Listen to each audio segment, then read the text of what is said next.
ito, dadalhin mo to, owner's manual, saka ito. Oo. Para Lagi. magamit mo, magkano papagawa ka? Papagawa lang. Para magamit mo yung coupon. Oo. Sa free service coupon, ang unang service natin, first 500 to 1,000. Plus 500 to 1,000. Hindi libre yun lang bibili tayo dyan lang Yung malilibre mo lang, yung service. Gagamit ka ng Labor. coupon. Labor. First 500 to 1,000 magagamit mo to. Yung second, 2,000 to 6,000 kilometers. Yung pangalawang service mo naman, susulat ng mekaniko rito kung kailan ka babalik. Okay. Pakasunod mo na lang. Para rin kotse. Yung third, 6,000 to 12,000. Ito medyo matagal to. Kumbaga, Ilan litro balance yan? 800 lang. 800 lang ba to?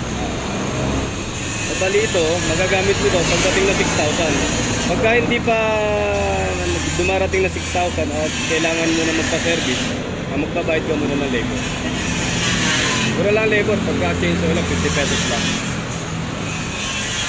Tapos itong smart key mo, ito, pakitago mo to. Kasi ito yung ID tag number. Oo.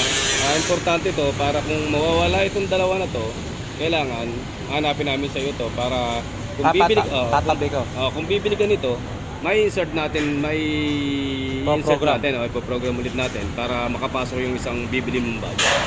Kaya importante itong dalawa na to. Basta yung dalawa na yan, same frequency. Halos kasi magkaiba lang siya, pero yung isa kasi pang paandar lang. Tapos yung isa, makapapasok tayo sa registration. Dalawa kasi ito, yung isa ginagamit lang para ma-start lang yung motor. Pero yung isa kasi, dalawa gamit nun. Makapapasok ka sa registration. Kali talaga dapat kong gamitin dyan. Ito. Pareho naman to. Parehas lang. Parehas lang itong dalawa na to. Kumbaga, spare lang to isa na to. Ba't ka ako kasi magkaiba itong isa eh? Ayun o. Okay lang yan, malapot yun. Talagang magkaiba. Yung Yung isa maganda, isa hindi masyado. pero same lang, parehong nakaregister dito. Okay. Ang gamit nito, itong may Aigo na 12, long press lagi yan. Pagka nag-green, on siya.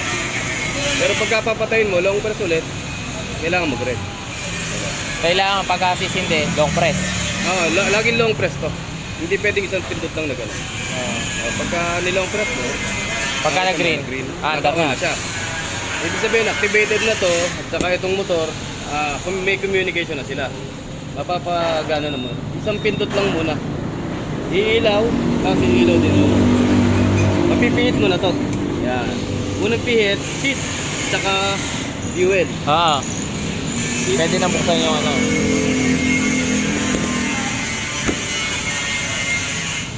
Yun. Basta integrated na siya doon na lahat ano.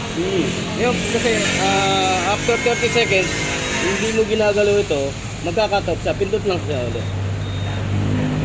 Fuel. Okay, doon din pala. Tapos, yung huling pihit mo, ignition. Iilaw na yung panel.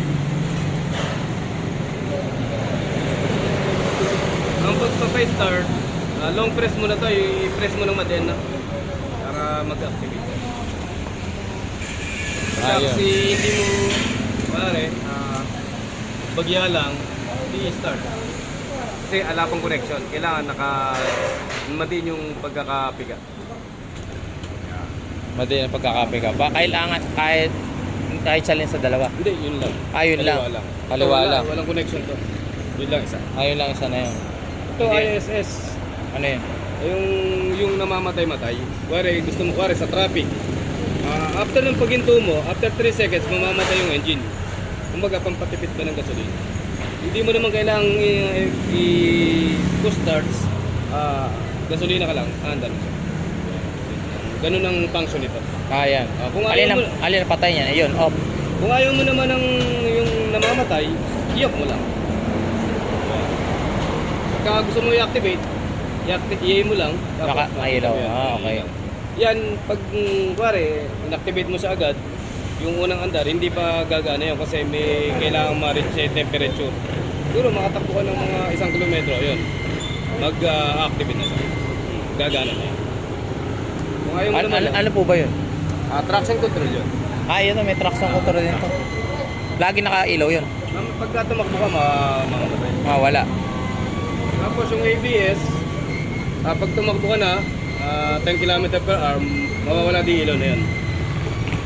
Mawala rin. Mawala. Tapos ito yung check engine. Oo. Normal sa kanya, pag sinusi mo, iilaw, tapos mawawala. Pero pag tumatakbo ka na, tapos nakailaw pa siya, sabihin may problema. Kailangan dalhin mo rito para ma-trace natin kung ano yung naging problem dun sa mga sensor natin. Ano oras sa sa'yo, sir?